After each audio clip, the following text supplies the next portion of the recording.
ఈ పత్రికలు, ఆన్లైన్ ఎడిషన్ల గురించి మాట్లాడుతున్నాం. ఫ్రెండ్స్, మీకు అందరికీ అవగాహన ఉంటుంది ఇప్పటికే ఆన్లైన్ ఎడిషన్లు అంటే ఏంది, ఈ పత్రికలు అంటే ఏంది అనేది కొత్తగా ప్రత్యేకంగా చెప్పాల్సిన అవసరం ఉందని నేనైతే అనుకోను. కానీ బట్ స్టిల్ మనకు చాప్టర్ సిలబస్ లో ఉంది కాబట్టి ఒక్కొక్క చిన్న మాట. నిన్న నేను ఈ బ్లాగ్ గురించి చెప్పినప్పుడు ఈ పదం వేరే భాష నుంచి వచ్చింది అని చెప్పాను. అది వెబ్ బ్లాగ్. మనం ఎట్లయితే వెబ్సైట్ ని, ఇంటర్నెట్ ని వెబ్ అని అంటున్నామో అది వెబ్ బ్లాగ్ అని అనుకొని అక్కడి నుంచి ఆ బ్లాగ్ గా రూపాంతరం చెందింది. రెండవది ఇంకొక ఇంపార్టెంట్ విషయం ఏంటంటే వి బ్లాగ్స్ అని వచ్చినాయి.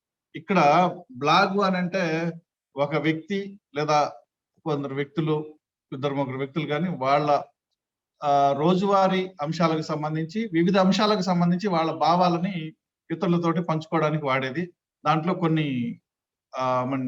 రియాక్ట్ అవ్వడానికి, కామెంట్ చేయడానికి స్కోప్ కొంతమంది పెడతారు, కొంతమంది పెట్టరు. అది నిన్న మీకు చెప్పింది. ఇది బ్లాగ్ అంటే ఓన్లీ కంటెంట్, అంటే రిటర్న్ కంటెంట్ పెట్టడానికి మాత్రమే ఉపయోగించేది బ్లాగ్. వీలాగ్ అనే ఒకటి వచ్చింది కొత్తది. అంటే కొత్త అంటే ఈ మధ్య రీసెంట్ గా వచ్చినటువంటిది. అదేంటంటే వీడియోస్. నేను ఎప్పుడో మధ్య చూస్తూ ఉంటాం కదా, అప్పుడప్పుడు ఒక పెద్ద ఆమె వాళ్ళ మనవరాలు అమెరికా నుంచో ఎక్కడి నుంచో ఇండియాకి బయలుదేరినటువంటి ఎపిసోడ్ పెట్టేస్తున్నారు. వాళ్ళ మనవరాలు సర్దుకున్న సూట్ కేసులు, వాళ్ళ మనవరాలు కారులో పోయేటప్పుడు, మధ్య కరోనా కాబట్టి ఆ కరోనా టెస్ట్ చేయించటం, ఆడ నుంచి ఎయిర్పోర్ట్ లో ఆమె నడుస్తూ ఉండటం, ఇవంతా తీసి వీడియో పెట్టింది. ఎందుకు అంటే ఎవరి పిచ్చి వాడికి ఆనందం అని మనకు ఒక ఇది సామెత ఉంది కదా, ఎవరి పిచ్చి వాళ్ళకి ఆనందం అని. సో ఇది ఎంతమంది చూస్తారు, ఎవరికి ఆసక్తి ఉంటది? ఆమె మనవరాలు అమెరికాలో బయలుదేరిందంటే వాళ్ళ కుటుంబ సభ్యులు, వాళ్ళకి సంబంధించిన వాళ్ళు ఎవరైనా బస్సు చూస్తే చూడొచ్చు, మనకేం ఆసక్తి ఉంటది. కానీ ఈ వీలాగ్ అని అవి వచ్చినాయి. దాంట్లో చాలా మంది రకరకాల అంశాలు అప్లోడ్ చేస్తూ ఉంటారు. ఇప్పుడు నేనేదో గుడికి పోయేస్తాను, నేను గుడికి పోయించింది ఎలానికి ఎందుకు, వివిఐపీలకు సంబంధించిందో ఇంకోటి అయితే అవి వస్తాయి. బట్ ఎనీహౌ ఇప్పుడు మనం ఎట్లయితే వ్యక్తిగత విషయాలను కూడా వాట్సాప్ లో మనం స్టేటస్ పెడుతున్నాం కదా, ఎక్కడ ఉంటే అక్కడ ఒక ఫోటో తీసేయండి దాంట్లో పెట్టడం, ఆ రకంగా వాళ్ళకు ఉన్నటువంటి సమయం ఉండుండొచ్చు, లేదంటే వెసులుబాటు ఉండొచ్చు, లేదంటే వాళ్ళకి ఆసక్తి ఉండొచ్చు, తమ గురించి చెప్పాలనేటటువంటి ఒక ఉత్సాహం, ఉత్సుకత ఉండొచ్చు. కారణాలు ఏమైనా అందుబాటులో ఉన్నటువంటి సాంకేతిక పరిజ్ఞానాన్ని వాడుకుంటూ వాళ్ళకి సంబంధించినటువంటి వివరాలని పెట్టడంలో బ్లాగ్ ఏమో కొంతవరకు అంటే నిపుణులే పెడతారు అని కాదు. ఇప్పుడు మనకి జర్నలిస్ట్ గా అపారమైనటువంటి అనుభవం ఉన్న కొమ్మినేని శ్రీనివాసరావు గారు కావచ్చు, లేదంటే బండారు శ్రీనివాసరావు గారు కావచ్చు, ఆయన ఆల్ ఇండియా రేడియోలో దాదాపు దశాబ్దాలు పనిచేసిన బండారు శ్రీనివాసరావు గారు కావచ్చు, రకరకాల అంశాల మీద, రాజకీయ సామాజిక అంశాల మీద వాళ్ళ అభిప్రాయాలను పెడుతూ ఉంటారు. హనుమంతరావు గారని ఒక సీనియర్ జర్నలిస్ట్ పెద్ద ఆయన రాసిన పుస్తకంలో నుంచి కొన్ని అంశాలను బండారు గారు అక్కడక్కడ కోట్ చేసి పెడతా ఉంటారు. ఆ పుస్తకంలో ఉండే అంశాలను అంటే పత్రికల పనితీరు, జర్నలిస్టులు వాళ్ళకు ఉండేటటువంటి ఒత్తిళ్లు, ఇటువంటి అంశాలు కూడా ఆయన అప్పుడప్పుడు రాస్తా ఉంటారు. ఇది ఆ అనుభవాలు ఇతర జర్నలిస్టులకు కానీ ఇతరత్ర వ్యక్తులకు కానీ పనికొచ్చేటటువంటి అవకాశం. ఇప్పుడు ఈ సోషల్ మీడియా అంటే సోషల్ ప్లాట్ఫామ్ అనుకోండి, వాట్సాప్ లో విపరీతమైనటువంటి రకరకాల సందేశాలు, సమాచారాలు వస్తూ ఉంటాయి. కొత్తిమీర నీట్ గా చేసి వేడి నీళ్ళలో అంటే కొద్దిసేపు కాగబెట్టి ఆ నీళ్లు తాగితే కిడ్నీలు బాగా శుభ్రం అవుతాయి, కిడ్నీలు ఇబ్బందులు లేకుండా ఉంటాయి అనే ఒక కంటెంట్ వచ్చింది ఒకప్పుడు. దాన్ని కూడా బండారు గారు ఆయన బ్లాగ్ లో పెట్టారు. అంటే దాన్ని అంటే మీకు ఇక్కడ ఎందుకు చెప్తున్నానంటే ఈ అంశము రాసిన తీరును గమనించడం. మనకి వాట్సాప్ లో ఏమొచ్చింది, మీ కిడ్నీలు సమస్య లేకుండా ఉండాలంటే కొత్తిమీర ₹1 ఖర్చు చాలు అని వస్తుంది. దాన్ని ఆయన ఎలా తీసుకెళ్లారంటే హైదరాబాద్ లో ఉండే ట్యాంక్ బండ్ పక్కన, అది దాని పేరు మర్చిపోయాను, పెద్ద చెరువు లాంటిది ఒకటి ఉంటుంది, హుస్సేన్ సాగర్ ఒకప్పుడు మంచినీటి అది చెరువు. ఆ నీళ్ళని వంటకి, వార్పులకి, ఇంట్లో అవసరాలకి వాడుకునేవాడు ఎప్పుడో దశాబ్దాల కింద. తర్వాత అది కలుషితం అయిపోయి మురికి నీరు మనం వెళితే ముక్కు మూసుకొని ఉండాల్సినంత స్థితిలో ఉండేటటువంటిగా తయారైపోయింది. మొత్తం డ్రైనేజీ ఏది పడితే అది కలిసిపోయి కాలువలు ఆక్రమించుకొని ఇళ్లు కట్టుకోవడం. దానివల్ల బండారు గారు దాన్ని ఎలా తీసుకొచ్చారంటే, మనం హుస్సేన్ సాగర్ దగ్గర క్లీనింగ్ అంటే వాటిని ట్రీట్మెంట్ ప్లాంట్స్ పెడతారు. ఆ వాటర్ లో ఉండేటటువంటి డస్ట్ ని పక్కకు తీసేసి నీళ్ళని కొంచెం శుభ్రపరిచి దాంట్లో వదులుకోవడానికి వీలుగా భారీ యంత్రాలు పెట్టింది గవర్నమెంట్. ఆ 2005-06 ఆ టైం నుంచి అవి పనిచేస్తున్నాయి. బహుశా అంతకుముందు ఏదైనా చిన్న చిన్న యంత్రాలు ఉన్నాయో నాకు తెలియదు, గుర్తులేదు, కానీ అప్పటి నుంచి పనిచేస్తున్నాయి. వాటి గురించి తీసుకున్నారు. ఫస్ట్ హుస్సేన్ సాగర్ కలుషితం అయిపోయింది. కలుషిత నీటిని శుభ్రం చేసి ఆ హుస్సేన్ సాగర్ ని కొంతవరకు అంత వాసన తగ్గించడం కోసం నిరంతరం యంత్రాలు పనిచేస్తున్నాయి. సో దాన్ని అలా తీసుకొచ్చి దానికి ఏం చేస్తారో పెట్టి మన శరీరంలో కూడా సాల్ట్ ఇంకోటి వ్యర్థాలు కూడా అట్లాగే పెరిగిపోతుంటాయి. ఆ వ్యర్థాలని పెరిగిపోవడం వల్ల కిడ్నీలు భారంగా బరువైపోయి వాటిని శుభ్రం చేయలేక ఇవి అలసిపోతూ ఉంటాయి. సో మీరు ₹1 ఖర్చుతోటి ఈ కిడ్నీలని అల్సటను తీసేసి ఆ వ్యర్థాలని శుభ్రంగా బయటికి పంపించేటటువంటి మార్గం ఉంది అని హుస్సేన్ సాగర్ ని శుభ్రం చేసేటటువంటి దాన్ని ఆధారంగా చేసుకొని మన కిడ్నీలని శుభ్రం చేయాల్సినటువంటి అవసరాన్ని చెబుతూ ఈ కొత్తిమీర గురించి రాశారు. ఈ కొత్తిమీరని కాగబెట్టి ఆ నీళ్ళని సీసాలో పెట్టి ఆ ఫ్రిడ్జ్ లో పెట్టుకొని అప్పుడప్పుడు తాగుతా ఉండండి అని చెప్పి చెప్పాడు. అప్పుడు కాఫీ అయినా టీ అయినా వాళ్ళు దొరుకుతుంటా లేదు, క్లాస్ దొరుకుతాను. సో అట్లా అంటే రాసిన తీరు ఏంటంటే ఒక పోలికను తీసుకొని వస్తూ హుస్సేన్ సాగర్ అనగానే మనకు అర్థమైపోతుంది. అట్లే కిడ్నీలకు సంబంధించినటువంటి అంశాన్ని తీసుకొని వచ్చిన తర్వాత జరిగిన చర్చ ఏంటంటే ఒక ఆయన పెట్టాడు, సార్ కొత్తిమీర మీరు వాడి మీరు అనుభవించి రాశారా ఊరికే రాశారా? సరే ఆయన ఏదో చెప్పారు, నేను వాడలేదు, బట్ ఎవరో చెప్తే దాన్ని నేను ఎక్కువ మందికి ఉపయోగపడుతుంది కదా, ఒకవేళ నష్టమైతే లేదు కదా అని పెట్టారని. దాన్ని చాలా మంది రియాక్ట్ అయ్యారు. అంటే బ్లాగ్ లో అనేటప్పటికల్లా తనకున్నటువంటి జర్నలిస్టిక్ నాలెడ్జ్ ని, రైటింగ్ స్కిల్స్ ని ఉపయోగించి ఆసక్తిదాయకంగా ఎట్లయితే తీసుకొచ్చాడో దాన్ని చెప్పడం నా ఉద్దేశం. పోలికను తీసుకొని వచ్చి ఇట్లా ఈ రకంగా తీసుకొని వచ్చిన అంశాలు మనం కానీ వెరైటీ కానీ చూస్తే వెరైటీ కూడా వస్తూ ఉంటాయి.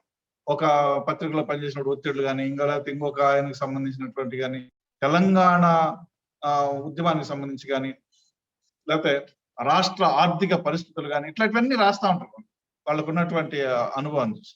వాటిని మనం గుర్తించవచ్చు అనేది నేను చెప్పాను. ఒకటి రెండు ఇప్పుడు ఎగ్జాంపుల్స్. రెండోది బ్లాగ్ తో పాటు వ్లాగ్ విఎల్ఓజి, అది దాన్నేమో వీడియోస్ మాత్రమే పెడుతూ ఉంటుంది. దాంట్లో రకరకాల వీడియోలు ఇవి మనకి సోషల్ ప్లాట్ఫామ్స్ ని వాడుకొని చేసేటివి. సో ఇప్పుడు మనం ఈ మ్యాగజైన్స్ గురించి, ఈ పత్రికల గురించి మాట్లాడుకోవాలి అని అంటే రెండు అంశాలు, ఇందులో రెండు భాగాలు. ఒకటి, అందరికీ వెబ్ ఎడిషన్స్ ఉన్నాయి. మనకున్న లీడింగ్ పేపర్లతో పాటు మోస్తరు పేపర్లన్నీ చిన్న పత్రికలతో సహా. ఇది ప్రింట్ పత్రికని ఇస్తూ, ముద్రిత పత్రికని పాఠకులకు అందిస్తూ, అదే పత్రికని పీడిఎఫ్ లోనో లేకపోతే ఇంకో రకంగానో వెబ్ లో పెట్టాడు, ఈ మ్యాగజైన్ లాగా. ఇది ఒక రకమైంది. రెండోది, ప్రింట్ అసలు ఉండదు, స్ట్రైట్ గా ఎలక్ట్రానిక్ మ్యాగజైన్ నడుపుతారు. ఇందులో 2-3 రకాలు ఉన్నాయి. ఒకటేమో డిజిటల్ మ్యాగజైన్ అని, అంటే ఇది వే బ్యాక్ ఎప్పుడో 1900లోనే చేశారు. అప్పట్లో మీకు బహుశా అనుభవం ఉండకపోవచ్చు.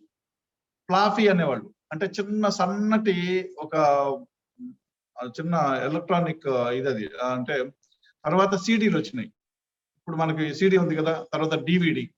ఆ సీడీ కంటే ముందు ఫ్లాఫీలో సన్నగా రౌండ్ గా ఉండేది. మన గ్రామ్ ఫోన్ రికార్డ్ ఎట్టయితే ఉంటుందో ఆ రకంగా చాలా పల్చగా, అంటే గట్టి హార్డ్ బోర్డ్ ఉంటుంది కదా, మన ఫైల్ హార్డ్ బోర్డ్ అంత మందం తోటి పెద్దదిగా ఉండేది. దాన్ని కవర్ లో పెట్టేసేవాడు.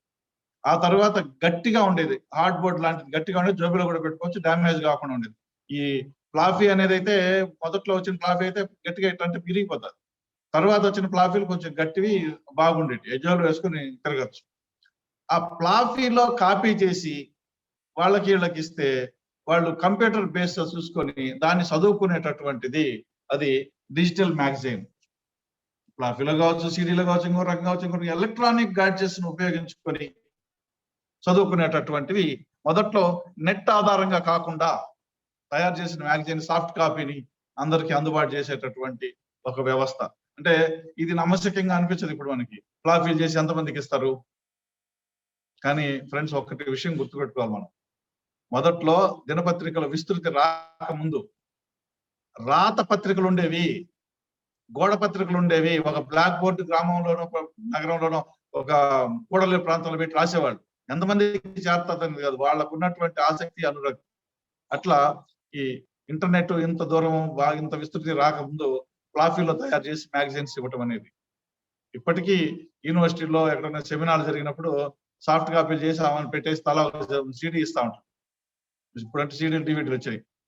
ఇప్పుడు పెన్ డ్రైవ్ లేటెస్ట్ తర్వాత పెన్ డ్రైవ్, హార్డ్ డిస్క్లు, సరే ఇవన్నీ అంటే అప్పుడు ఉన్న ఆసక్తిని బట్టి వాళ్ళకి ఎలా పంపాలి, ఎలా చదువుకోవాలంటే ఫ్లాఫీలో కాపీ చేసి ఇచ్చేటటువంటిది అవుతుంది. రెండోది డిజిటల్ మ్యాగజైన్ అనేది రెండోది అంటే పోస్ట్ చేయటం.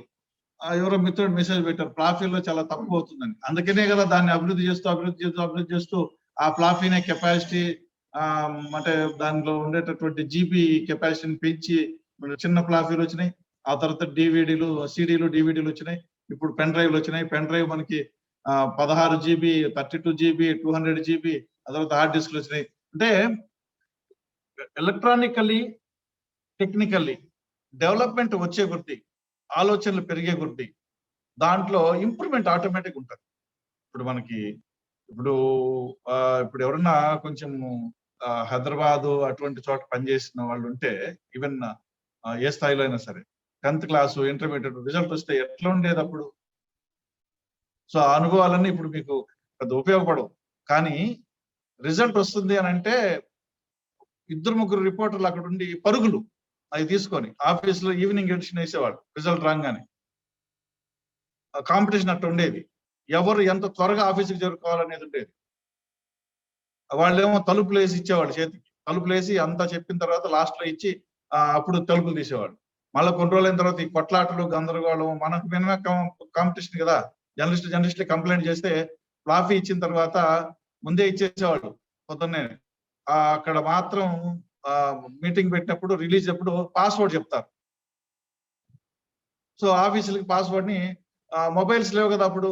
మొబైల్స్ లేనప్పుడు మామూలుగా వీళ్ళు బండి వేసుకొని పరిగెత్తుకొని పోయి పాస్వర్డ్ కొట్టి ఓపెన్ చేయటం. ఇట్లా రకరకాలు. కానీ ఇప్పుడు ఏముంది, రిజల్ట్ రిలీజ్ అంటే వాళ్ళు రిలీజ్ చేస్తున్నారు, వాళ్ళ వెబ్సైట్ లో ఆటోమేటిక్ వస్తుంది. దాన్ని తీసి మన పేపర్ వాళ్ళు వెబ్సైట్ లో పెడుతున్నారు తప్ప ఈవినింగ్ ఎడిషన్ చేసేటటువంటి ఆసక్తి పత్రికల వాళ్ళు చూపించట్లేదు. ఎందుకు? అనవసరం. ప్రతి విద్యార్థికి మారుమూల గ్రామాల దాకా నెట్ ఫెసిలిటీ ఉంది, వెబ్ ఫెసిలిటీస్ ఉన్నాయి, ఆన్లైన్ ఫెసిలిటీ ఉంది. కాబట్టి రిజల్ట్ ఎక్కడికక్కడ రకరకాల ఆర్గనైజేషన్ రిజల్ట్స్ హోస్ట్ చేస్తాయి, వాటిలో చూసుకోవచ్చు. అప్పుడు వీళ్ళు ఈవినింగ్ ఎడిషన్, మార్నింగ్ ఎడిషన్ వేస్తే ఎవడు కొంటాడు? ఎవడు కొన్నాడు? సో అందుకని మారుతున్న కాలానికి అనుగుణంగా మార్పులు చేసుకోవడంలో భాగం.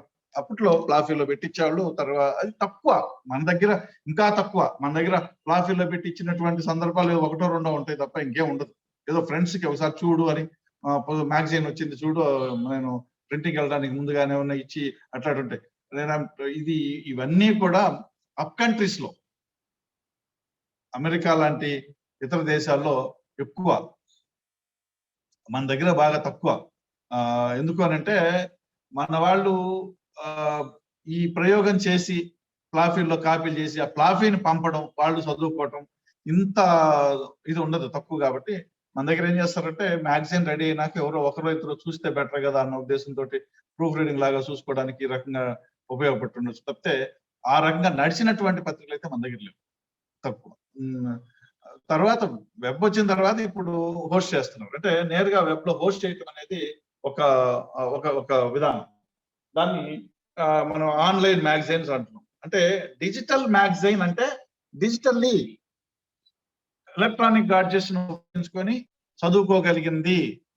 దానికి స్ట్రైట్ గా హోస్ట్ చేయటము ఇవన్నీ ఏమి ఉండవు. డిజిటల్ మ్యాగజైన్ అనేదేమో వెబ్ లో హోస్ట్ చేయటం, ఆన్లైన్ లో హోస్ట్ చేయటం. ఇంకోటి డిజిటల్ ఎడిషన్, స్ట్రైట్ గా ఇంకా ప్రింట్ లేకుండా డైరెక్ట్ గా డిజిటల్ లోనే పెట్టుకోవడం. ఇప్పుడు మనకున్నటువంటి ఈ మ్యాగజైన్ ప్రింట్ ఉండి హోస్ట్ చేసేదేమో ఆన్లైన్ మ్యాగజైన్ అవుతుంది, అది లేకుండా ఉంటే ఈ మ్యాగజైన్ అవుతుంది. ఈ తేడా ఒక పెద్ద అవసరము అని. Digital magazine, online magazine, digital edition. ఇక్కడ ఆన్లైన్ మ్యాగజైన్ లోనేమో మనకి ప్రింట్ ఆల్రెడీ ఉంటది, ప్రింట్ కి సంబంధించినట్టుగా అన్ని క్లాసిఫికేషన్స్ ఉంటాయి, ప్రింట్ కి సంబంధించి ఇచ్చినట్టుగా మొత్తం విభాగాలతో సహా మొత్తం ఉంటది. దాన్ని పీడిఎఫ్ గా కానీ ఇంకో రకంగానే పెడతాం. డిజిటల్ ఎడిషన్ ఏమో ప్రింట్ లేకుండా స్ట్రైట్ గా ఆన్లైన్ మాత్రమే, ఆన్లైన్ లోనే వచ్చేది. ఇటువంటివి మనకి ఇప్పుడు ఎన్ని ఉన్నాయి అనేది ఒకసారి చూశాను నేను. సుమారుగా 30-40 ఉన్నాయి ఇట్లాంటి నేను గమనించింది. ఇంకా చాలా ఉండొచ్చు, నా దృష్టికి రాకుండా కూడా ఉండొచ్చు. ఆంధ్ర.com అనేటివి ఇట్లాంటి వాటికి బాగా విపరీతమైనటువంటి క్రేజ్ కూడా ఉన్నటువంటి పరిస్థితి మనం చూడొచ్చు. అట్లా తెలుగు వన్, తెలుగు న్యూస్ ఇవి. ప్లస్ రెండోది మనకు అన్ని పత్రికలు కూడా ఆన్లైన్ ఎడిషన్స్ నడపటం. ఇందులో మళ్ళీ రెండు, ఒకటి స్ట్రైట్ గా పీడిఎఫ్ కాపీ పెట్టేయడం, రెండోదేమో డైనమిక్ ఫాంట్ పెట్టేయడం. ఈ డైనమిక్ ఫాంట్ లో అప్డేట్ అవుతూ ఉంటది ఆన్లైన్ ఎడిషన్. ఇక్కడ మనం 24/7 న్యూస్ ఛానల్స్ ఉన్న తర్వాత దినపత్రికని రాత్రి ప్రింట్ చేసి ఏదో 1 గంటకు 12 ప్రింట్ చేసి దాన్ని తెల్లారుదాం 4 గంటలకు 5 గంటలకు ఆన్లైన్ లో హోస్ట్ చేసి వదిలేస్తే కాంపిటేటివ్ వరల్డ్ లో, పోటీ ప్రపంచంలో వీళ్ళ స్థానం ఎక్కడ ఉంటుందంటే అక్కడే ఉంటుంది. సో అందుకని ఆ పద్ధతి లేకుండా ఈ 24/7 ని ధీటుగా ఎదుర్కోవడానికి వీలుగా ఎట్లయితే టీవీలో గంటకోసారి వార్తలు ఇచ్చి వదిలేకుండా బ్రేకింగ్ న్యూస్ అని కింద మనం స్క్రోల్ వేస్తున్నాం. ఆ బ్రేకింగ్ న్యూస్ వల్ల 2 లైన్లు వస్తుంటాయి. పైన బ్రేకింగ్ న్యూస్ వస్తుంది, కింద ఇంకొక అడ్వర్టైజ్మెంట్ వస్తుంటుంది, ఇంకొకటి. అంటే ఎప్పటికప్పుడు అప్డేట్ కావడం. అట్లాగే పత్రికలు కూడా ఏం చేశాయంటే ఆన్లైన్ ఎడిషన్ పెట్టడం ద్వారా ఎప్పటికప్పుడు తాజా వార్తలు అని అప్డేట్ చేస్తున్నారు. అసెంబ్లీ జరుగుతూ ఉంటది, ముఖ్యమంత్రి లేకపోతే ప్రతిపక్ష నాయకుడు కూడా మాట్లాడుతూ ఉంటాడు. ఆ మాటలు అక్కడ టీవీలో స్క్రోల్ వస్తూ ఉంటే వీళ్ళు కూడా ఆన్లైన్ ఎడిషన్ లో అప్డేట్ చేస్తూ ఉంటారు. అంటే విశ్వవ్యాప్తంగా, ప్రపంచవ్యాప్తంగా ఉండేటటువంటి పాఠకులు ఎప్పుడు ఓపెన్ చేసేటప్పుడు వాళ్ళకి కరెంట్ న్యూస్, తాజా సమాచారం అందడానికి, చూడడానికి, చదవడానికి వాళ్ళకి అవకాశం ఉంది. ఫస్ట్ ఏం చేస్తున్నారు, తాజా వార్తల్లో మీరు ఆన్లైన్ ఎడిషన్ ఓపెన్ చేసి చూడండి. ఈనాడు.net కానీ, ఆంధ్రజ్యోతి ఆన్లైన్ ఎడిషన్ కానీ, లేకపోతే సాక్షి ఆన్లైన్ కానీ, అక్కడ డెస్క్ క్రియేట్ చేసి వెబ్ డెస్క్ ని వాళ్ళు ఎప్పటికప్పుడు తాజా సమాచారాన్ని అప్డేట్ చేస్తూ ఉంటారు. సో అందులో ఫస్ట్ ఊరికి హెడ్లైన్ మాత్రమే వస్తుంది. ఫస్ట్ రాగానే కొద్ది నిమిషాల తర్వాత దానికి సంబంధించినటువంటి చిన్న పేరా కంటెంట్ వస్తుంది. తర్వాత కొద్దిసేపు అయిన తర్వాత ఇంకొద్దిగా కంటెంట్ ఇన్ఫర్మేషన్ పెట్టి పెడతారు.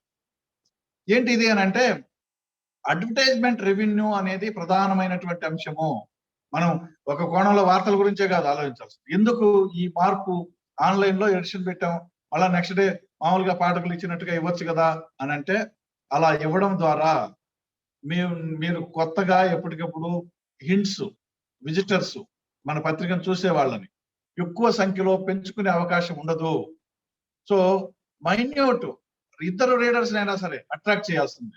100 ఉన్నారు, ఇంకొక ఇద్దరు వచ్చినా సరే యాడ్ అయినట్టే అనేటటువంటి ధోరణి పెరిగిపోవడం వల్ల, అది ఎందుకు పెరిగింది అని అంటే ఎన్ని హిట్స్ వస్తా ఉంటాయి, ఎంతమంది విజిటర్స్ ఉంటే టీఆర్పీ రేట్ టీవీకి దానికి ఎక్కువ ఉంటే దానికి అడ్వర్టైజ్మెంట్ వచ్చినట్టే, పత్రికల్లో సర్క్యులేషన్ ఎవరికి ఎక్కువ ఉంటే వాళ్ళకి అడ్వర్టైజ్మెంట్ వచ్చినట్టే ఆన్లైన్ ఎడిషన్ లో కూడా అదే సూత్రం వర్తిస్తుంది.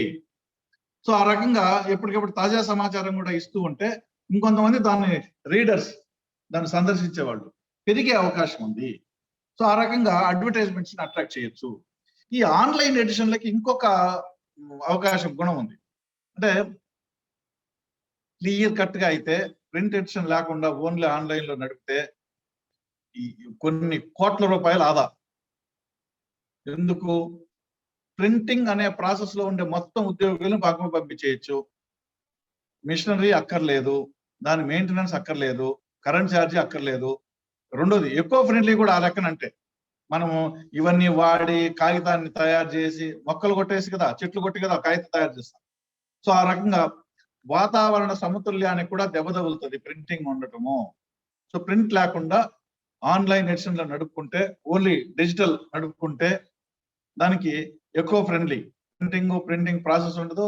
రెండోది ఆర్థిక వనరులు అత్యధిక స్థాయిలో మిగుల్చుకోవచ్చు, ఖర్చు పూర్తిగా తగ్గిపోతుంది. ఒక సర్క్యులేషన్ విభాగం ఉండదు, ప్రింటింగ్ విభాగం ఉండదు. ప్రింటింగ్ అంటే మొత్తం మిషన్ లో పనిచేసేవాళ్ళు, ప్యాకింగ్ చేసేవాళ్ళు, పంపించేవాళ్ళు, పేపర్ బయటికి పంపడానికి వెహికల్స్, ఈ ఖర్చు మొత్తం జీతాలు, భత్యాలు, ఇతరత్ర ఖర్చులన్నీ మిగిలిపోతాయి. ఆ మిషన్లు కొనడానికి పెట్టుబడి, దాని క్లీనింగ్, ఈ ప్రాసెస్ అంతా కోట్ల రూపాయల ఆదా. రికరింగ్ ఎక్స్పెండిచర్, ఎవ్రీడే పెట్టాల్సినటువంటి ఖర్చు, న్యూస్ ప్రింట్ ఖర్చు, ఇంకుల ఖర్చు, ప్రింటింగ్ ఖర్చు, ప్యాకింగ్ ఖర్చు, ట్రాన్స్పోర్టేషన్ ఖర్చు. ఇవి అంటే ఫిక్స్డ్ గా పెట్టుబడి అనేది మిషనరీ కొనడానికి, దానికి కావాల్సినటువంటి వసతి. మిషన్ కావాలంటే ఒక పెద్ద 4,000 స్క్వేర్ ఫీటో, 3,000 స్క్వేర్ ఫీటో, 5,000 స్క్వేర్ ఫీటో, 10,000 స్క్వేర్ ఫీటో, depend on the paper size. 10,000 square ఫీటో బిల్డింగ్ ఉండాలా, దానికి కరెంటు, దానికి ఛార్జీలు, దానికి వ్యవహారం, దానికి బాడుగలు, ఈ మొత్తం ఖర్చు పెట్టుబడి అనేది ప్రాథమికంగా తీసేసి రోజువారీ అయ్యే నిర్వహణ ఖర్చులు కూడా తగ్గిపోతాయి. ఇవి 2 కాకుండా ఎకో ఫ్రెండ్లీ. ఇది ఈ రకంగా ఆన్లైన్ ఎడిషన్లకు సంబంధించింది. మూడోది విస్తృతి పెద్దది. ఇప్పుడు మనం మహా అంటే ఆంధ్రప్రదేశ్, తెలంగాణ, ఇంకేమన్నా అంటే చెన్నై దాకా కొన్ని పేపర్లు, అట్లా బెంగళూరు దాకా కొన్ని పేపర్లు, అట్లా మహారాష్ట్రలో బాంబేలో 10 పేపర్లు, పూనా ఏరియా వరకు కొన్ని పేపర్లు, ఇటు పోతే పాండిచ్చేరికి ఏదో కొద్దిగా. ఇంతకు మించి మన తెలుగు పత్రికలను అటు ఇటు పంపించే అవకాశం ఉండేది, ఇచ్చేసేది. బట్ డిజిటల్ అనేటప్పటికీ మనం ఇప్పుడు చెప్పినటువంటి ప్రాంతంలో కాకుండా ప్రపంచవ్యాప్తంగా వివిధ దేశాల్లో ఉండేటటువంటి తెలుగు వాళ్ళకి పత్రికనైతే అందుబాటులో పెట్టచ్చు. అందుకని ఔత్సాహిక జర్నలిస్ట్ కావచ్చు, లేకపోతే జర్నలిజంలో కొంత అనుభవం ఉండి వివిధ కారణాలతో ఆ వృత్తికి దూరమై వృత్తి మీద ఆశను చంపుకోలేక, ఆసక్తిని, ప్రవృత్తిని చంపుకోలేక ఆన్లైన్ ఎడిషన్ నడుపుతున్నటువంటి మిత్రులు చాలా మంది ఉన్నారు. అదే నేను చెప్పింది మీకు, ఒక 30, 40 దాకా ఉన్నాయి, ఇంకా ఎక్కువ కూడా ఉండొచ్చు అని. అంటే ప్రింట్ తో పాటు నడిపేవాడు కాదు, ప్రింట్ తో సంబంధం లేకుండా. ఇక్కడ ఇంకో వెసులుబాటు ఏంటంటే ఆన్లైన్ ఎడిషన్ వల్ల ఓన్లీ టెక్స్ట్ కంటెంట్, రాసిన మ్యాటర్ మాత్రమే పెట్టడంతో పాటు వీడియోలు కూడా లింక్ చేయొచ్చు, ఆడియోలు కూడా లింక్ చేయొచ్చు. అంటే ఇది మల్టీపర్పస్ గా ఉపయోగపడటంతో పాటు విస్తృతి ఎక్కువ, పెట్టుబడి తక్కువ, నిర్వహణ ఖర్చు అసలు లేదు. దీనివల్ల సిబ్బంది తక్కువ మందితోటి ఎడిషన్ నడపచ్చు. ఇవన్నీ కాక ఆదాయానికి ఆదాయం ఉంటుంది. ప్రపంచవ్యాప్తంగా ఉన్న వాళ్ళ అందరికీ ఎంతమంది రీడర్స్ ఉంటే అంతమందికి ఎప్పటికీ అందుబాటులో ఉండేటట్టుగా పెట్టుకోవచ్చు. రెండోది, ఇవి మనం ఆర్కైవ్స్ అంటాం కదా, పాత పత్రికలు, పాత పేజీలు, వాటిని అందుబాటులో ఉంచవచ్చు ఎప్పటికప్పుడు, పెద్ద లైబ్రరీ లాగా. మీరు గమనిస్తే ఆర్కైవ్స్ ఒక 4 రోజులు కొన్ని పత్రికలు, 2 నెలలు కొన్ని పత్రికలు, 3 నెలల పత్రిక మనకి ఏ రోజు కావాలంటే ఆ రోజు చూసుకోవచ్చు. అంతకు మించి అయితే స్టోర్ చేయట్లేదు, కానీ వేరే సాఫ్ట్ కాపీలు స్టోర్ చేస్తారు. బట్ మనకి వెబ్ లోనే ఒక 2 నెలల వరకు, 3 నెలల వరకు ఏ రోజు కావాలంటే ఆ రోజు డేట్ చూసేసి మనం తీసుకోవడానికి అవకాశం. అంటే ఏంటంటే పోటీలో ముందు ఉండటం, తర్వాత యాడ్ ఏజెన్సీల వాళ్ళని అట్రాక్ట్ చేయటం, వీటి కోసమనే తాజా సమాచారము ఇవన్నీ పెట్టడం, టీవీకి పోటీగా టీవీలను కూడా అంటే వాళ్ళ బలం ముందు తేలిపోకుండా, ఎందుకు టీవీలు ఎప్పటికప్పుడు లైవ్ లేకపోతే ఇంకో రకమైనటువంటి ఇస్తున్నా కూడా తేలిపోకుండా ఉండటం కోసం ఇచ్చేది. అయితే ఇక్కడ మనం గమనించాల్సింది ఏంటంటే ఆన్లైన్ ఎడిషన్లకి కూడా ముద్రిత పత్రికలు ఉన్నట్టుగా అన్ని చట్టాలు అమలవుతాయి. ఎందుకనంటే ఏది పడితే అది పెట్టేసుకొని మన పాటికి మనం చేసుకోవడానికి అవకాశమే లేదు. ఏది ఉన్నా సరే ఖచ్చితంగా ఆ చట్టాలన్నీ వర్తిస్తాయి. అందుకని ఎట్ట పడితే అట్ట చేయడానికి లేదు. అంటే మనకి ఇప్పుడు ఈ ఆన్లైన్ ఓన్లీ అనేది 1974లో బ్రూసీ అనే ఒక ఆయన, బ్రూసీ ప్యార్లో 1974లో ఒక న్యూస్ పేపర్ ని క్రియేట్ చేసి ఆన్లైన్ లో పెట్టారు. అక్కడి నుంచి స్టార్ట్ అయిన తర్వాత వెబ్ అందుబాటులోకి రావడం వల్ల అది 1990s తర్వాత అన్ని పత్రికలు వాటిని అందిపుచ్చుకున్నాయి. తర్వాత 2006 తర్వాత కొన్ని పత్రికలు బాగా ఆదాయం పెరిగింది అని, అంటే బ్రేక్ త్రూ అంటారు కదా, దానివల్ల ఇది వచ్చేటటువంటిది ఒకటి. తర్వాత సర్క్యులేషన్ ఒకవైపున ప్రింట్ కి తగ్గుతోంది. మామూలుగానే గడిచిన దశాబ్దంగా 10 ఏళ్ల నుంచి ప్రింట్ ఎడిషన్లకి పత్రికలు తగ్గుతోంది. ఎందుకు తగ్గుతోంది అంటే కొత్తగా సాక్షి వంటి పత్రిక రావడం కావచ్చు, అట్లాగే తెలంగాణలో కొన్ని పత్రికలు రావడం కావచ్చు. మొత్తంగా ప్రింట్ పత్రికల సర్క్యులేషన్ తగ్గట్లేదు. ఒక్కొక్క పత్రికను లెక్క తీసుకున్నప్పుడు ఆ పత్రిక అంతకుముందు సర్క్యులేషన్ కొంత తగ్గుముఖం పట్టినటువంటి పరిస్థితి.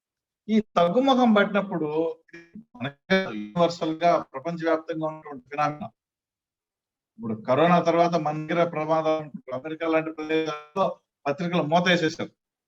అందుకని చెప్పి మనకు ఈ సర్క్యులేషన్ తగ్గిన దాన్ని, ఆ గ్యాప్ ని పూడ్చుకోవాలి కదా, ఎలా అని ఆలోచించడం వల్ల కూడా ఈ ఆన్లైన్ ఎడిషన్లకి బాటలు పడ్డాయి. ఎందుకనంటే ఆ పత్రిక తయారైన దాన్ని యాజ్ ఇట్ ఈస్ గా ఆన్లైన్ లో పెట్టేసుకొని ఆన్లైన్ ఎడిషన్ ఆన్లైన్ ఎడిషన్లని ఆ అవకాశాన్ని టెక్నాలజీ ఒకటే కాకుండా అనేక రకాలైనటువంటి అవకాశాలు యాజమాన్యాలు. ఎందుకు అని అంటే ప్రత్యేకంగా మళ్ళా సిబ్బందిని నియమించుకోవాల్సినటువంటి అవసరం లేదు. అదే రిపోర్టర్, అదే సబ్ ఎడిటర్, మహా అయితే ఒక ఇద్దరు ఎక్స్ట్రాగా టెక్నికల్ గా పెడితే వచ్చిన వార్తలు వచ్చినట్టుగా దానికి అప్లోడ్ చేసేస్తాం. అదనంగా తాజా సమాచారాన్ని అందించడం కోసం మాత్రం ఇద్దరు ఒకరు షిఫ్ట్ వారీగా పెడితే వాళ్ళు వచ్చే టీవీ లేదా రిపోర్టర్లు ఫోన్ చేసి చెప్పేటివి.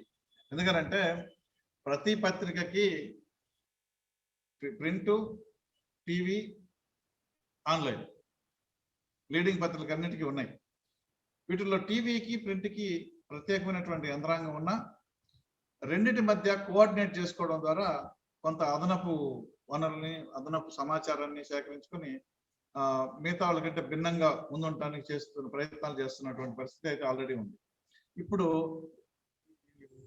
ఎలక్ట్రానిక్ బేస్డ్ మ్యాగజైన్స్ లేకపోతే ప్రింట్ పత్రికలను కూడా తీసుకురావడం ద్వారా, అదే వెబ్ ఎడిషన్స్ పెట్టడం ద్వారా, నెట్ ఎడిషన్స్ పెట్టడం ద్వారా ఇదే సిబ్బందిని ఇప్పుడు మీకు ఈనాడు లాంటిదో, సాక్షి లాంటిదో, ఆంధ్రజ్యోతి లాంటిదో అంత పత్రికని ఆన్లైన్ ఎడిషన్ పెడితే వాళ్ళు విస్తృతమైనటువంటి రాష్ట్ర వ్యాప్తంగా యంత్రాంగాన్ని పెట్టుకోవాలి, దేశవ్యాప్తంగా వార్తా సేకరణ యంత్రాంగాన్ని పెట్టాలి, మళ్ళా ఎడిటింగ్ ఉండాలి, దానికి హెడ్డింగ్లు పెట్టడానికి, ఇంకోటి పెట్టడానికి మంచి మనుషులు పెట్టుకోవాలి, ఆ తర్వాత దాన్ని వెబ్లో పెట్టాలి. కానీ ప్రింట్ ఉండగా ప్యారలల్ గా ఆన్లైన్ ఎడిషన్ నడపటం అనే దాని వల్ల ఉన్నటువంటి అడ్వాంటేజెస్ ఏంటంటే అదనంగా ఎలాంటి ఖర్చు లేకుండా ఒక ఖర్చుతోటి రెండు రకాలైనటువంటి ప్రయోజనాలని యాజమాన్యాలు పొందేటటువంటి అవకాశం దీనికి ఉంది. అంటే దీనివల్ల వచ్చినటువంటి అడ్వాంటేజెస్ ఒకటి, విస్తృతమైన సమాజంలో పెద్ద సంఖ్యలో పాఠకుల చెంతకు చేర్చడం. రెండోది, ఖర్చు అతి తక్కువ ఖర్చుతోటి ఎడిషన్ నడపటం. మూడోది, మొత్తానికి అందుబాటులోకి తీసుకురావటం. ఇవన్నీ డ్యూయల్ గా ఉండే ప్రింట్, ఎలక్ట్రానిక్ ఉన్నటువంటి వాళ్ళకు ఉండేటువంటి అడ్వాంటేజెస్. అయితే ప్రింట్ లేకుండా ఓన్లీ ఎలక్ట్రానిక్ నడిపే వాళ్ళ పరిస్థితి ఏంటి? ఇక్కడ మీకు బహుశా మీరు ఎవరైనా కూడా ఆన్లైన్ ఎడిషన్ నడపచ్చు, వెబ్ ఎడిషన్ నడపచ్చు, యూట్యూబ్ ఛానల్స్ నడపచ్చు అని మీకు ఒకసారి చెప్పినట్టున్నారు షరీఫ్ గారు. దానికి ఏదో మాట్లాడి మధ్యలో విన్నప్పుడు అంటే ఒక కుటీర పరిశ్రమ లాగా నడపడానికి అవకాశం. చిన్న కుటీర పరిశ్రమ. ఎందుకు అని అంటే మొదట్లో పత్రికని ఇద్దరు ముగ్గురు కుటుంబ సభ్యులే నడిపేవాళ్ళు. ఆ రకంగా ఇప్పుడు మీరు ఈ వెబ్ ఎడిషన్ పెట్టుకున్నారనుకోండి, యూట్యూబ్ ఛానల్స్ లో పెట్టారనుకోండి, మొబైల్ ఫోన్తో రికార్డ్ చేసుకుంటూ నడుపుకోవడానికి అవకాశం మెండుగా ఉన్నటువంటి పరిస్థితి.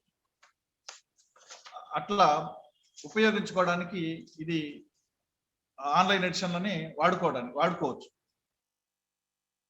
మూడు రకాలైనటువంటి పత్రికలు ఇప్పుడు మనం మాట్లాడుకుంది డిజిటల్ ద్వారా. ఒకటేమో ప్రింట్ ఉండి ఇవ్వటం, రెండోదేమో ప్లాఫీల ద్వారా మొదట్లో ఉన్నటువంటి పరిస్థితి. అది కాకుండా ఇప్పుడు నేరుగా వెబ్ ఎడిషన్స్ నడిపేది.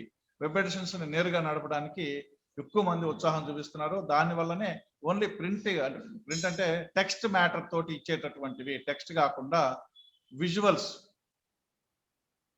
ఆడియో, వీడియోస్ తోటి యూట్యూబ్ ఛానల్స్ లేకపోతే ఇంకో చిన్న చిన్న ఛానల్స్ నడుపుతున్నటువంటి పరిస్థితి కూడా మనకి కనిపిస్తాం. ఇక్కడ ఈ మ్యాగజైన్స్ కి ఎలక్ట్రానిక్ మాధ్యమాలు వస్తున్నాయి, మ్యాగజైన్లు వస్తున్నాయి, పత్రికలు వస్తున్నాయి, అవన్నీ వస్తున్నాయి. కానీ రాయడంలో మన ప్రింట్ కి దానికి ఒకే రకంగా రాస్తామా? రాయడంలో తీసుకోవాల్సినటువంటి జాగ్రత్తలు ఏంటి? ఏ విధంగా రాయాలి? ఎందుకు మార్పులు చేసి రాయాలి? అంటే మనం గమనిస్తే ప్రింట్ కి సరళమైన వ్యవహారిక భాష రాయాలి అనేది మనం ఆల్రెడీ మాట్లాడుకున్నాం. మనకి ఎడిటింగ్ లో కానీ లేకపోతే రిపోర్టింగ్ లో చెప్తారు. చిన్న వాక్యాలే రాయాలి. ఎందుకు రాయాలి చిన్న వాక్యాలు అంటే అందరికీ సులువుగా అర్థం కావటం, నిరక్షరాస్యులు కూడా చదవలేకపోయినా పక్కలు చదువుతుంటే అర్థమయ్యేటట్టుగా సరళమైనటువంటి భాష రాయటం. నెక్స్ట్, రేడియోకి మరింత సరళంగా రాయాలి, ఎందుకంటే మాటలు గాల్లో కలిసిపోతూ ఉంటాయి, చెవిని శోకంగానే అర్థం స్ఫురించేటట్టుగా అంత సరళంగా ఉండాలి. టీవీకి దృశ్యాన్ని దృష్టిలో పెట్టుకొని రాయాలి. దానికి కూడా సరళమైన భాష రాయాలి. అవి కూడా గాల్లో కలిసిపోతా ఉంటాయి. అర్థం కావాలి. ఇది మనం మాట్లాడుకుంటాం. రెండోది, టెలివిజన్లు వచ్చిన తర్వాత ప్రింట్ లో మార్పులు వచ్చాయి. పేజ్ లేఅవుట్ లో కానీ, డిజైన్ లో కానీ, ఇంకో దాంట్లో కానీ మార్పులు వచ్చినాయి. ఆ మార్పులు ఎందుకు వచ్చినాయంటే ఎగ్జిస్టెన్స్ ప్రాబ్లం. నిరాదరిస్తారేమో, పాఠకులు ఆదరించరేమో అనేటటువంటి ప్రాబ్లంని అధిగమించి పాఠక ఆదరణ తగ్గకుండా చూసుకోవడంలో భాగంగా ఐ ఫ్రెండ్లీగా ఉండటం కోసము రాసే తీరులో మార్పులు తీసుకురావటము, ఇట్లాంటివన్నీ ట్రైనింగ్ ఇవ్వటం ఇవన్నీ జరిగింది. ఇక్కడ ఎలక్ట్రానిక్ మ్యాగజైన్స్ డిజిటల్ గా ఉండేటువంటి వాటికి రాయడంలో ప్రత్యేకంగా ఏం జాగ్రత్త తీసుకోవాలి అని అంటే, ప్రపంచ వ్యాప్తంగా ఉన్న వాళ్ళందరికీ ఇది అందుబాటులో ఉండేటటువంటిది అనేది ఒక పెద్ద ప్లస్ పాయింట్ అయినప్పుడు, వివిధ దేశాలలో వృత్తి ఉద్యోగాల్లో బాగా పని ఒత్తిడిలో ఉండేటువంటి వాళ్ళు నింపాదిగా మనం పత్రికని టీ తాగుతూ చదువుకున్నట్టుగా హాయిగా కూర్చొని చదవడానికి అవకాశం ఉండదు. బికాస్ వాళ్ళు ట్రావెల్ చేస్తూ, మనం ట్రావెల్ చేస్తూ ఎట్లయితే ఎఫ్ఎం రేడియో వింటూ ఉంటామో అట్లా ట్రావెల్లోనో ఇంకో సందర్భంలోనో ఎక్కడో కొంత గ్యాప్ జరిగినప్పుడు ఒక పత్రికను ఓపెన్ చేస్తాం. ఓపెన్ చేస్తే దాన్ని చదువుతా ఉండే అవకాశం ఉండదు. జస్ట్ అలా స్కాన్ చేస్తే, జస్ట్ అట్లా చూస్తే అర్థం కావాలి. అందుకనే సర్వేలలో తేలినటువంటి అంశం ఏంది అని అంటే, ఒక్కో సందర్భంలో 5 నుంచి 10 నిమిషాలు మాత్రమే కేటాయించగలరు. మళ్ళీ ఇంకోసారి అదే రోజు కావచ్చు, ఇంకోసారి కొంత సమయం మాత్రమే కేటాయించగలరు. కాబట్టి సంపూర్ణమైనటువంటి వార్తల్ని సవివరంగా చదవడానికి అవకాశం ఉన్న పాఠకులు అరుదు.